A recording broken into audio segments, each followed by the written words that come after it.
नमस्कार, आप सभी का स्वागत है यूथ अध्ययन के चैनल पे। देखिए, एक बार फिर से मैं आप सभी के बीच एचपीटीजीडी कमीशन 2025 के लिए जीके की पार्ट 2 वीडियो लेके आ चुका हूँ। पार्ट 2 का जो पहला क्वेश्चन है कि कौन सा संगतम ग्रह है, विच इज डेंसेस्ट प्लेनेट। अगर मैं बात करता हूँ संगतम ग्रह की, तो पृथ्वी को जो है वो संगतम ग्रह कहा जाता है। अगर मैं पृथ्वी की बात करता हूँ तो पृथ्वी को जो है वो ब्लू प्लेनेट या नीला ग्रह भी कहा जाता है। पृथ्वी सौरमंडल का एकमात्र ऐसा ग्रह है जहां पर जीवन संभव है। अगर पृथ्वी की बात की जाए, ये अपने एक्सिस पे, अपने अक्ष पे 23.5 डिग्री झुकी हुई है, जिसके कारण पृथ्वी पे मौसम परिवर्तन होते रहते हैं। ये बात आपको याद रखनी है। अगर आपसे क्वेश्चन पूछा जाए कि हमारे जो सौरमंडल है इसका सबसे बड़ा ग्रह कौन सा है, तो वो है बृहस्पति। बृहस्पति जो है, जुपिटर जो है वो सौरमंडल का सबसे बड़ा ग्रह है, इस बात को आपने याद रखना है। और सबसे छोटा जो ग्रह है वो है मरकरी, जिसको बुध ग्रह कहा जाता है। अगर मैं बात करता हूं बुध ग्रह की, तो बुध ग्रह ऐसा ग्रह है जो सूर्य के सबसे निकट है और सौरमंडल का सबसे छोटा ग्रह भी है, इस बात को आपने याद रखना है। सूर्य का सबसे कम दिनों में जो एक चक्कर लगाता है वो कौन सा ग्रह है, तो सूर्य का सबसे कम दिनों में जो एक चक्कर लगाता है, जिसको परिक्रमण काल भी कहा जाएगा। परिक्रमण होता है सूर्य का एक चक्कर लगाना, जिसको हम रेवोल्यूशन भी बोलते हैं। रेवोल्यूशन का जो मतलब होता है कि जब कोई भी ग्रह सूर्य का एक चक्कर लगाता है उसको परिक्रमण काल कहेंगे। बुध ग्रह जो है वो सूर्य का एक चक्कर मात्र और मात्र 88 दिनों में लगाता है, सबसे कम दिनों में लगाता है, इस बात को भी आपने याद रखना है। अब क्वेश्चन पूछने वाला क्वेश्चन आपसे ये भी पूछ सकता है कि उस ग्रह का नाम बताइए जिसको भोर का तारा और सांझ का तारा कहा जाता है, तो वीनस। वीनस ऐसा ग्रह जिसको भोर का तारा और सांझ का तारा कहा जाता है, जिसको हम शुक्र ग्रह भी कहते हैं। इसको भोर का तारा और सांझ का तारा, evening star and morning star कहा जाएगा। देखिए, अगर मैं शुक्र ग्रह की बात करता हूँ, इसको पृथ्वी की बहन या भगिनी ग्रह भी कहा जाता है, क्योंकि इसका आकार जो है वो पृथ्वी के समान है, इस बात को भी आपने याद रखना। और शुक्र ग्रह जो है वो सबसे चमकीला और सबसे गर्म ग्रह भी है, इस बात को भी आप याद रखें, ये भी मोस्ट इंपॉर्टेंट बात है। अगर मैं उस ग्रह की बात करता हूँ जो कि पृथ्वी के सबसे निकट है, तो वो भी शुक्र ग्रह है। पृथ्वी के सबसे निकट भी जो है वो शुक्र ग्रह है। अगर सूर्य के सबसे निकट बात हो रही है तो बुध है। तो ये भी दोनों बातें आपने याद रखनी, बहुत दफ़ा परीक्षाओं में पूछी जाती है। और शुक्र ग्रह पे जो है वो सल्फ्यूरिक अम्ल गैस सबसे अधिक पाई जाती है। जितनी भी एक्स्ट्रा बातें मैं आपको बताता हूँ वो बातें आपको अपने नोटबुक पे राइट डाउन कर लेनी है, नोट डाउन कर लेनी है। शनि ग्रह की मैं बात करता हूँ। शनि ग्रह जो है वो ऐसा ग्रह है जो जिसके तल के नीचे जो है वो वलय पाई जाती है, और इन वलयों की जो संख्या है वो 7 के लगभग है। रिंग्स जो है, इन वलय की जो संख्या वो कितनी है, 7। सूर्य से अगर सबसे दूर की अगर मैं बात करता हूँ, तो सबसे दूर जो सूर्य से ग्रह है वो है नेपच्यून, और सबसे नज़दीक जो है वो मरकरी है। अगले क्वेश्चन की बात करते हैं, और अगले क्वेश्चन से पहले हमारा जो टीजीडी आर्ट्स का बैच जो है वो शुरू हो चुका है। 20 दिसंबर से जो है ये शुरू होने वाला है। 1 दिसंबर से इसकी जो एडमिशन अब शुरू हो चुकी है, क्योंकि बहुत जल्दी नोटिफिकेशन आपको देखने को मिलने वाली है हिमाचल के अंदर। तो ये हमारा कॉन्टैक्ट नंबर है, आप हमसे जल्दी से जुड़ सकते हैं। इस नंबर पे जुड़िए और हमसे आप पूरी जानकारी पाइए कि लाइव प्लस रिकॉर्डेड इसमें क्लासेस रहने वाली है। अगले क्वेश्चन की बात करता हूँ कि कौन सी प्राथमिक चट्टान कहलाती है। तो अगर बात की जाए प्राथमिक चट्टान की, प्राइमरी रॉक्स की, तो इग्नियस रॉक्स को जो है वो प्राइमरी रॉक्स भी कहा जाता है। अगर मैं आग्नेय चट्टानों की बात करता हूँ, इग्नियस रॉक्स की बात करता हूँ, तो इसमें जो है वो ग्रेनाइट आता है, गेब्रो आता है और बेसाल्ट आता है। तो याद रखना, इग्नियस रॉक्स के जो उदाहरण है वो ग्रेनाइट, गेब्रो और बेसाल्ट, ये किसके उदाहरण है, इग्नियस रॉक्स के। अगर सेडिमेंट्री रॉक्स की बात की जाए, जिनको अपसादी चट्टानें भी कहा जाता है, अपसादी चट्टानों में आते हैं जैसे सैंडस्टोन हो गया, लाइमस्टोन हो गया, जिप्सम हो गया, चौक हो गया, ये सेडिमेंट्री रॉक्स में आता है, अपसादी चट्टानों में आता है। अगर कायांतरित और रूपांतरित चट्टानों की बात करता हूँ, जो कि तीसरे प्रकार की चट्टानें, जिनको अंग्रेजी भाषा में मेटामॉर्फिक रॉक्स भी कहा जाता है, इसमें जो आता है वो आपका स्लेट आता है, मार्बल आता है और क्वार्टजाइट आता है। तो ये 3 चीज़ें इसमें आती है, ये भी आपको याद रखना है, मोस्ट इंपॉर्टेंट बात है। अगले क्वेश्चन की ओर बढ़ते हैं। चट्टानों को जानने के बाद अगला क्वेश्चन है कि निम्न में से कौन सी सबसे निचली वायुमंडल की परत है। वायुमंडल की अगर मैं बात करता हूँ, एटमॉस्फेयर की बात करता हूँ, तो एटमॉस्फेयर में जो है वो 5 परतें हैं, इस बात को आपने याद रखना है।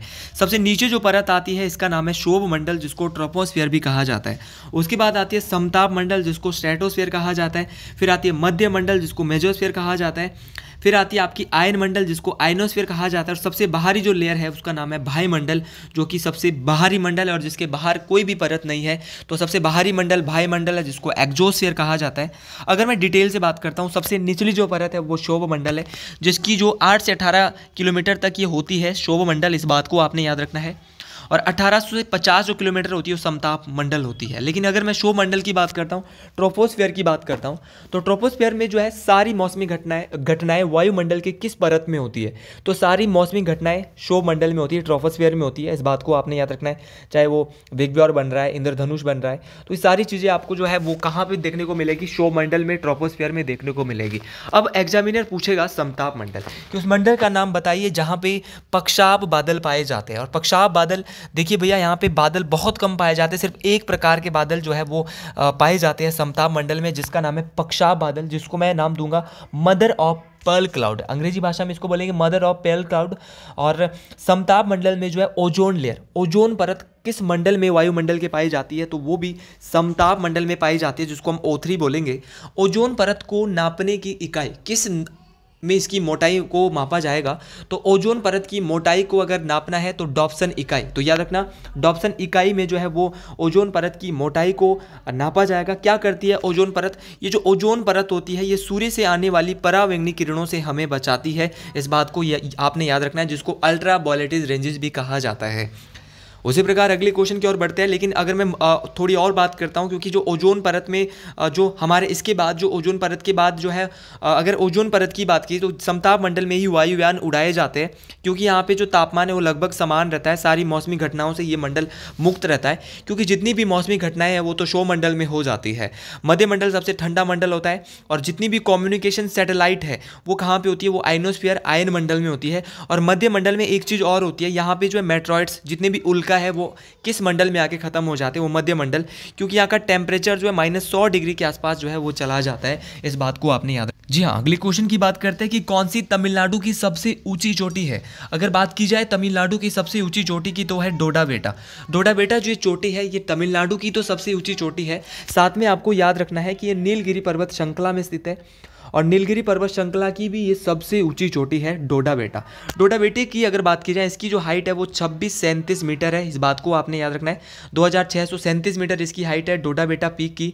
अगर पूरे दक्षिण भारत की मैं बात करूं तो पूरे दक्षिण भारत की दूसरी सबसे ऊंची चोटी है डोडा बेटा। इस बात को आपने याद रखना है। अगर आपसे पूछा जाए कि दक्षिण भारत की सबसे ऊंची चोटी, तो दक्षिण भारत की सबसे ऊंची चोटी है अनाईमुड़ी। इस बात को आपने याद रखना है।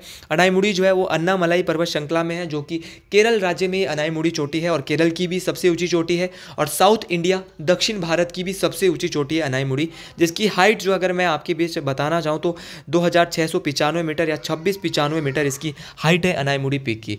अनाईमुड़ी जो पीक है वो अन्नामलाई पर्वत श्रृंखला में है। इस बात को आपने याद रखना है। अगर मैं भारत की सबसे पुरानी पर्वत श्रृंखला की बात करता हूँ तो भारत की सबसे पुरानी पर्वत श्रृंखला है अरावली पर्वत श्रृंखला, जो कि राजस्थान, गुजरात, इन राज्यों में जो है वो कहीं ना कहीं जो है वो फैली हुई है। राजस्थान, आपके हरियाणा, गुजरात में भी कहीं ना कहीं है, लेकिन राजस्थान में जो इसका अधिकतर जो हिस्सा है वो जो हमारी अरावली पर्वत श्रृंखला है वो इसका है। और भारत की सबसे प्राचीनतम, सबसे एंशियंट माउंटेन रेंज है अरावली माउंटेन रेंज। अब क्वेश्चन पूछने वाला क्वेश्चन पूछेगा कि अरावली माउंटेन रेंज की सबसे ऊँची चोटी कौन सी है? तो अरावली माउंटेन रेंज की जो सबसे ऊँची चोटी है उसका नाम है गुरु शिखर, जो कि राजस्थान की भी सबसे ऊँची चोटी है। इस बात को आपने याद रखना है, गुरु शिखर। और गुरु शिखर की जो हाइट है वो 1722 मीटर है। आप याद रख सकते 1722 मीटर, जो कि अरावली पर्वत श्रृंखला की सबसे ऊंची चोटी है। और अरावली क्यों फेमस है? क्योंकि ये भारत की सबसे प्राचीनतम पर्वत श्रृंखला है। अगले क्वेश्चन की बात कर अगला क्वेश्चन यहाँ पे है कि हल्दिया ऑयल रिफाइनरी किस भारतीय राज्य में स्थित है? हल्दिया ऑयल रिफाइनरी की बात करते हैं। Haldia oil refinery is located in which India state? तो ये है वेस्ट बंगाल, पश्चिम बंगाल में। पश्चिम बंगाल की अगर मैं बात करता हूँ तो भारत का एक समृद्ध राज्य है, और पश्चिम बंगाल की जो मुख्यमंत्री है वो ममता बनर्जी है। ममता बनर्जी किस पार्टी से आती है? कमीशन का पेपर है, पूछे जाते हैं रैंडम ऐसे क्वेश्चन। तो ममता बनर्जी जो है वो तृणमूल कांग्रेस इनकी पार्टी का नाम है। और अगर पश्चिम बंगाल की ही बात की जाए तो यहाँ की राजधानी जो है कोलकाता है, और कोलकाता की अगर बात की जाए तो कोलकाता हुगली नदी के किनारे स्थित है। बहुत सारे क्वेश्चन पे क्वेश्चन हम बनाते हैं, और कमीशन के पेपर में कहीं ना कहीं ये काम आने वाले हैं। पश्चिम बंगाल की बात हो रही है तो यहाँ की लोकसभा, राज्यसभा और विधानसभा की जो सीटें यहाँ की भी बात कर लेते हैं। लोकसभा की अगर मैं बात करता हूँ तो लोकसभा की यहाँ पे 42 सीटें हैं पश्चिम बंगाल में। राज्यसभा की यहाँ पे 16 सीटें हैं, पूछे गए ये क्वेश्चन। और विधानसभा की यहाँ पे 294 सीटें हैं। सारी की सारी बातें 42 सीटें सर लोकसभा की है पश्चिम बंगाल में, राज्यसभा की 16 है, और 294 सीटें यहाँ पे विधानसभा की है। इस बात को भी आपने याद रखना है। अगर मैं बात करता हूँ भारत का ऐसा राज्य जहाँ पे चावल का सबसे अधिक उत्पादन होता है तो वो कौन सा है, तो वो भी पश्चिम बंगाल है। पश्चिम बंगाल में सबसे अधिक उत्पादन जो है वो चावल का होता है, इस बात को भी आपने याद रखना है, ये भी मोस्ट इंपॉर्टेंट बात है। पश्चिम बंगाल की बात कर लेते हैं। यहाँ पे कुछ राष्ट्रीय उद्यान है, नेशनल पार्क है, जैसे कि बक्सा नेशनल पार्क आपके पश्चिम बंगाल में है, आपका जल्दापारा नेशनल पार्क पश्चिम बंगाल में है, न्योरा वैली नेशनल पार्क ये भी पश्चिम बंगाल में है, गोरुमारा, ये सारे के सारे लिख लेने हैं, बहुत इंपॉर्टेंट है। गोरुमारा नेशनल पार्क भी आपके पश्चिम बंगाल में है, और आपका सुंदरवन नेशनल पार्क भी कहाँ पे है, आपका पश्चिम बंगाल में है। ये सारे के सारे नेशनल पार्क आपको याद रखने हैं। पश्चिम बंगाल में ही दुनिया का सबसे बड़ा, अगर मैं डेल्टा कहूँ, जो कि दो नदियों के संगम से मिलकर बन रहा है, पद्मा और जमुना, जिनको गंगा और ब्रह्मपुत्र भी कहा जाता है, तो उस डेल्टा का नाम है पश्चिम बंगाल में जो स्थित है सुंदरवन डेल्टा, जहाँ पे ऊंचे ऊंचे मैंग्रोव वृक्ष जो है वो पाए जाते हैं। इस बात को भी आपने याद रखना है। अगले क्वेश्चन की ओर बढ़ते हैं, और अगला क्वेश्चन बहुत ज़्यादा इंटरेस्टिंग बनने वाला है। क्वेश्चन बोल रहा है कि भारतीय संविधान का कौन सा भाग अनुसूचित और जनजातीय क्षेत्रों से संबंधित है। Which part of Indian constitution deals with scheduled and tribal areas. देखिए पार्ट 10 जो है वो भारतीय संविधान के पार्ट 12 इसका राइट आंसर हो जाएगा। ये भारतीय संविधान के शेड्यूल्ड और ट्राइबल एरिया की बात करता है। नहीं, ये पार्ट 10 ही इसमें आएगा, माफ़ी चाहूँगा, पार्ट 10 इसमें आएगा। अगर मैं पार्ट 12 की बात करता हूँ तो पार्ट 12 में क्या आता है, पार्ट 12 में तो ये आता है जिसमें विविध अनुबंध, जिसमें फाइनेंशियली और मुकदमों से जुड़े कानून से संबंधित जितनी भी बातें होती है वो किस में होती है, पार्ट 12 में होती है। उसी प्रकार अगर आपने पार्ट 14 सुना होगा तो पार्ट 14 में जो बात होती है वो सर्विसेज की होती है, सेंटर और स्टेट के बीच की। और अगर मैं बात करता हूँ कानून के समान संरक्षण, ये भी पार्ट 14 में इसकी बात होती है। और पार्ट 15 भी यहाँ पे दिया है, तो पार्ट 15 में जो बात होती है वो देखो, ये रोमन भी आपको याद रखनी, पार्ट 14 ऐसे होता है, और पार्ट 15 ऐसे लिखा जाता है, 14 ये 12 है और ये 10 है। 10 बात करता है किसकी, शेड्यूल्ड एंड ट्राइबल एरियाज़ की।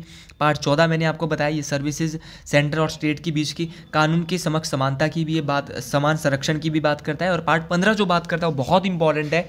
पार्ट 15 जो बात करता है वो इलेक्शन के साथ ये डील करता है। और अगर मैं पार्ट 3 बहुत इंपॉर्टेंट है, पार्ट 3 जो बात करता है वो फंडामेंटल राइट्स की बात करता है, मौलिक अधिकारों की बात करता है। अगर मैं मौलिक अधिकारों की बात करता हूं तो पार्ट 3 मौलिक अधिकार बात करता है यूएसए से मौलिक अधिकार लिए गए, अनुच्छेद नंबर 12 से 35 मौलिक अधिकारों की बात होती है। अब पार्ट 15 मैंने चुनाव आयोग जरूर बोला था, चुनाव आयोग जो है वो 324 से 329 अनुच्छेद जो है वो चुनाव आयोग के बारे में बात करते हैं, इस बात को भी आपने याद रखना है। तो पार्ट 3 में था आपका फंडामेंटल राइट्स, मौलिक अधिकार। भाई पार्ट 4 में क्या था, तो पार्ट 4 में था आपका डीपीएसपी, राज्य के नीति निर्देशक तत्व। राज्य के नीति निर्देशक तत्व अनुच्छेद नंबर 36 से 51 राज्य के नीति निर्देशक तत्वों की बात होती है। और दूसरी बात आपको याद रखना है 4 का ए, भाई भाग 4 पार्ट 4 का ए जो है वो फंडामेंटल ड्यूटीज़ की बात करता है, जो कि यूएसआर से हमने ली है, रशिया जिसको हम बोल सकते हैं। फंडामेंटल ड्यूटीज़ के बारे में जो बात करता है वो 4 का ए जो है वो बात करता है, ये भी आपको याद रखना है, मोस्ट इंपॉर्टेंट ये बात है। जी अगले क्वेश्चन की ओर बढ़ते हैं। हर एक क्वेश्चन मोस्ट इंपॉर्टेंट है, आप जल्दी से जल्दी हमारे बैचेस से भी जुड़ जाएं। मैं फिर से आपको एक बार बता रहा हूँ, अगर आप हमारे बैचेस से जुड़ना चाहते हो, इसकी फीस जो है बहुत मिनिमम है, 6 मंथ तक ये बैच चलने वाला। अगला क्वेश्चन यहाँ पे है कि कलिंग युद्ध किस वर्ष हुआ था। अगर कलिंग युद्ध की बात की जाए तो कलिंग युद्ध जो है वो 261 ईसा पूर्व में होता है, इस बात को आपने याद रखना है।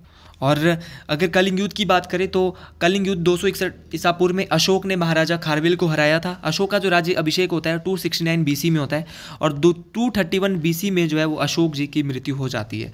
अशोक के बारे में मैं इतना ही कहूँगा, इनके द्वारा कलिंग युद्ध को जीतने के बाद ये आघात हो गए और बौद्ध धर्म अपनाया गया। और किसके प्रभाव में आकर इन्होंने बौद्ध धर्म अपनाया, तो एक बौद्ध भिक्षु जिनका नाम था उपगुप्त। भैया उपगुप्त के प्रभाव में आकर अशोक के द्वारा जो है वो बौद्ध धर्म अपनाया गया था। बौद्ध धर्म का प्रचार प्रसार करने के लिए इन्होंने अपने अनुयायियों को भेजा था हिमालय की ओर, इन्होंने जो है वो मजिम को भेजा था। और अगर बात की जाए श्रीलंका की ओर जो इनके द्वारा भेजा जाता है वो महेंद्र और संघमित्रा, याद रखना महेंद्र और संघमित्रा को इनके द्वारा श्रीलंका की ओर भेजा जाता है, इस बात को आपने याद रखना है। अशोक की मृत्यु जो है वो 232 में हुई थी, 232 ईसा पूर्व में इनकी मृत्यु हो जाती है। और अशोक जो है वो मौर्य वंश का सबसे शक्तिशाली शासक माना जाता है, इस बात को आपने याद रखना है। इसके द्वारा जो है वो श्रीनगर शहर की स्थापना की जाती है, और श्रीनगर शहर जो है वो किस नदी के किनारे है, झेलम नदी के के किनारे। अशोक के अभिलेखों को सबसे पहले पढ़ने में जो कामयाबी मिली थी वो 1837 में जेम्स प्रिंसेप को मिली थी। वहीं सांची का जो स्तूप है वो भी अशोक के द्वारा बनाया गया था, जो कि मध्य प्रदेश के भोपाल राज्य में स्थित है। अगले क्वेश्चन की बात करते हैं। क्वेश्चन अगला भी बहुत इंटरेस्टिंग आने वाला है कि विक्रमादित्य की उपाधि धारण करने वाले गुप्त राजा कौन थे। तो विक्रमादित्य की उपाधि धारण करने वाले गुप्त राजा थे चंद्रगुप्त द्वितीय। भैया चंद्रगुप्त द्वितीय के बारे में हम पहले भी पढ़ चुके हैं, लेकिन आज फिर से पढ़ा रहा हूं मैं आपको। चंद्रगुप्त द्वितीय के को जो है इसने विक्रम आदित्य की उपाधि धारण की थी। ये गुप्त राजा थे और चंद्रगुप्त द्वितीय के शासनकाल के समय ही चीनी यात्री फाहियान जो है वो भारत आए थे। इस बात को भी आपने याद रखना है। और चंद्रगुप्त द्वितीय के बाद ही समुद्रगुप्त आए थे। समुद्रगुप्त को भारत का नेपोलियन स्मिथ के द्वारा इनको जो है भारत का नेपोलियन भी कहा गया था। इस बात को आपने याद रखना है। अगला क्वेश्चन यहाँ पे बोल रहा है कि किस राष्ट्रकूट वंश के शासक ने एलोरा के प्रसिद्ध कैलाश मंदिर बनवाए थे। तो ये बनवाए थे कृष्ण प्रथम के द्वारा जो है एलोरा के जो ये प्रसिद्ध कैलाश मंदिर बनवाए गए। अगर मैं राष्ट्रकूट वंश की बात करता हूँ तो इसकी जो स्थापना है वो दंती दुर्ग या दंती वर्मन के द्वारा की गई थी। इसके बारे में भी हम अपनी पिछले वाले वीडियो में जो है बात कर चुके हैं। राष्ट्रकूट वंश के एक ऐसे राजा हुए जिनका नाम था अमोघवर्ष, बहुत शक्तिशाली थे ये। इनके द्वारा जो है वो जैन धर्म को अपनाया गया था। तो राष्ट्रकूट वंश के ऐसे राजा जिन्होंने जैन धर्म को भी अपनाया, तो इनका नाम था अमोघवर्ष। ऐसे क्वेश्चन आपको याद रखने हैं। देखो ऐसे क्वेश्चन आपको आ सकते हैं कि उस राजा का नाम बताइए राष्ट्रकूट वंश के जिन्होंने जैन धर्म अपनाया, तो आपको पता होना चाहिए। देखो हमारी प्रैक्टिस यहाँ पे चल रही है और ये प्रैक्टिस जो है वो बहुत काम आपको आने वाली है। मैं पहले ही बोल रहा हूँ, ये सारे के सारे क्वेश्चन जो डिटेल में हम पढ़ते हैं ना, वो आपको बहुत काम आने वाले हैं भाई। तो एक ही क्वेश्चन आप बिल्कुल याद रखें और आगे भी आप इसी तरह आपके बीच क्वेश्चन आते रहेंगे। अगला क्वेश्चन यहाँ पे है। अगला क्वेश्चन जो यहाँ पे है कि सन 1528 में चंदेरी के राजपूतों को डैश ने हराया। देखिए अगर मैं बात करता हूँ चंदेरी की जो राजपूत है, इनको जो है वो किसके द्वारा हराया गया था, तो इनको जो है वो बाबर के द्वारा हरवाया गया था। देखिए बाबर के बारे में पार्ट 1 में हम देख चुके हैं, तो अब जो चीज़ पार्ट 1 में देखेंगे वो पार्ट 14 या पार्ट 15 में दोबारा रिपीट हो सकती है, लेकिन पार्ट 2 में रिपीट नहीं कराने वाला हूँ। इनके द्वारा मुगल सल्तनत की जो नींव भारत में रखी गई थी, इतना ही बताऊँगा। अगर आप बाबर के बारे में डिटेल से देखना चाहते हो तो मेरी पार्ट 1 वाली वीडियो है, उसमें आप जरूर जो है उसको विजिट करें। इसके बाद अगर मैं बात करता हूँ जहांगीर के बारे में, आज जरूर बात करेंगे। जहांगीर एक मुगल शासक थे और इनका जो बचपन का नाम था वो सलीम था। इनका जो शासनकाल बहुत बार पूछा जाता है 1605 से 1627, मिलाने को भी आपको आ सकता है कि आप इसको मैच करिए कि जहांगीर का शासनकाल क्या क्या था। तो जहांगीर का शासनकाल मैं आपको बार बार बताता हूँ, 1605 से 1627 इनका शासनकाल था। इनकी पत्नी का नाम जो है वो नूरजहां था। इस बात को आपने याद रखना है। जहांगीर के द्वारा एक सिक्के चलाए जाते हैं, जिन सिक्कों का नाम था निसार। निसार जो सिक्के हैं वो जहांगीर के द्वारा चलाए जाते हैं। पहली बार जो है वो जहांगीर के मुगल दरबार में जो है वो किसके शासनकाल में पहली बार अंग्रेज आए थे, तो ये जहांगीर के शासनकाल में आए थे, जिनका नाम था कैप्टन हॉपकिंस। कैप्टन हॉपकिंस पहले अंग्रेज थे जो मुगल दरबार में आते हैं और किसके शासनकाल में, तो ये जहांगीर के शासनकाल में भारत आए थे। जहांगीर का जो मकबरा है वो लाहौर के निकट शाहदरा में स्थित है। इस बात को आपने याद रखना है। सर टॉम्स रो भी इनके शासनकाल में ही आए थे और इन्होंने जो है वो व्यापारिक मांग भी जो है मनवाई थी। किससे? आपके अकबर से इन्होंने जो व्यापार के लिए जो अनुमति मांगी थी और जिसके लिए जहांगीर ने इनके लिए हाँ भी करी थी। इस बात को आपने याद रखना है। और जहांगीर का जो मकबरा है वो नूरजहां के द्वारा बनाया गया था। आज के कुछ आखिरी क्वेश्चन की बात करते हैं। आखिरी क्वेश्चन है आज का कि रामायण का फारसी में अनुवाद किसने किया। ऐसे क्वेश्चन आपको पढ़ने हैं। रामायण का जो फारसी में अनुवाद किया था वो वदायनु के द्वारा किया गया था। इस बात को आपने याद रखना है। रामायण का फारसी में अनुवाद तो वदायनु ने किया। अब आपको पता रखना है कि रामायण का जो रचयिता है वो कौन है। रामायण की जो रचयिता है वो महर्षि वाल्मीकि जी है और महाभारत की जो रचयिता है वो महर्षि वेदव्यास जी है। अगर मैं वेदों की बात करता हूँ तो वेदों की संख्या 4 है, बहुत बार पूछा गया है। पुराणों की संख्या 18 है, उपनिषद की संख्या 108 है और महाउपनिषद की जो संख्या है वो 13 है। तो वेद 4 है, आपके पुराण 18 है, महाउपनिषद जो है वो 13 है और उपनिषद जो है 108 है।